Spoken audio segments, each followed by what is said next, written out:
Welcome, guys, to the first of many Future Tech podcasts hosted by Zapp. My name is Louis Castricato, and you can follow me on Twitter at WZEngine. The highlight of these podcasts is to showcase one possible technology that could be implemented and fully functional within the near future, and another that is more distant than you could imagine. The first of these technologies is the ability to recompose a scene merely from a single image. The first step would be to find all possible light sources in the image by randomly sampling points of the same saturation, looking for patterns within the color. Using that, you could calculate the angle at which the light arrives. It would then proceed to save these patterns in a separate render target, much like how you can store PRT in screen space. Next, it would sample the darkest points in the image, then using AO and the information previously calculated, find their distances from the camera. A projection matrix would be required by the camera, otherwise this method would be impossible. This is repeated recursively. Once all vertices in the image are found, you could then proceed to make a section of the image to its corresponding vertices, which would derive some pretty horrible but still meeting the criteria textures.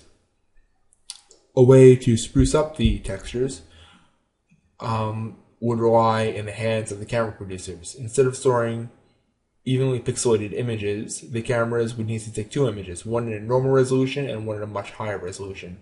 Next, you would need to break down these images using KD trees to where it only uses the high res where there is a lot of detail, much like how facial recognition works in modern cameras. The camera will then proceed to calculate the first two methods stated in real time and more effectively map each vertex to its corresponding texture coordinate.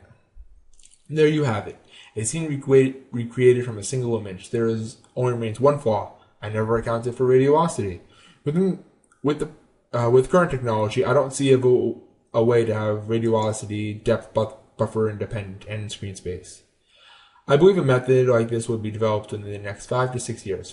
So for those of you waiting to recreate your wedding day, it looks like you're going to have to wait. Anyway, using this method, the scene would probably be mostly jittery with random vertices. The second method would be an intergalactic messaging system. As you can imagine, this is not in the near future. This is like hundreds of years away.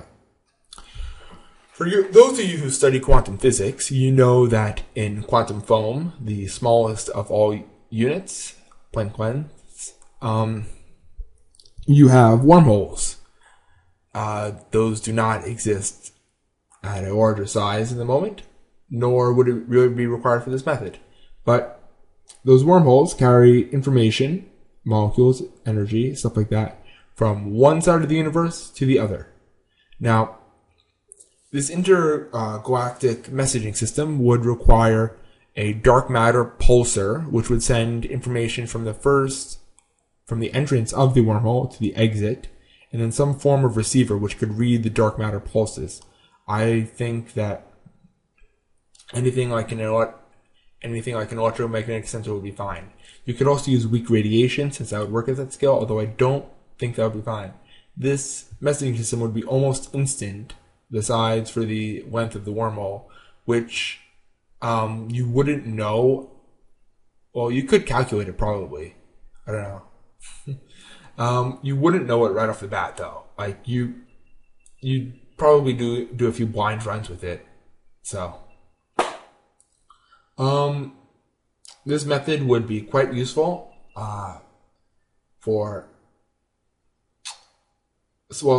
you wouldn't be able to send large amounts of information. Like, I don't know, you wouldn't be able to send like a freaking movie, since you'd have to use a serial interface, and you wouldn't have.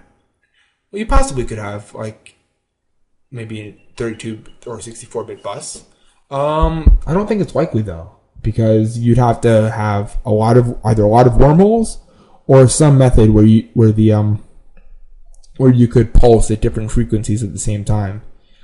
Well, that may be possible, and I just haven't done my research properly. I don't think that it would be desirable, because then you'd have a clusterfuck of information going through, and you'd have to waste too much time in the end decoding all of it.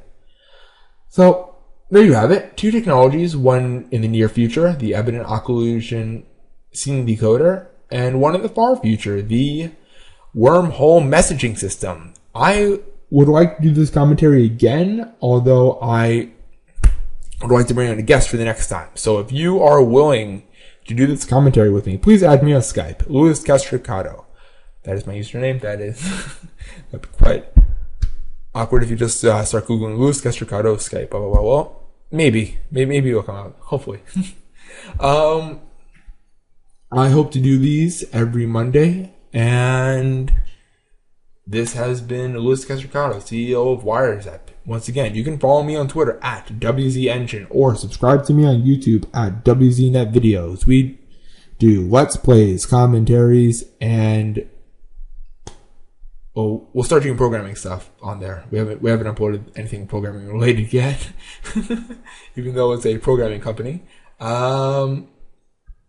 But post in the comments whatever you thought of these technologies, any way to improve it, any flaws that you found, besides what was already stated with the Ebonok collusion thing.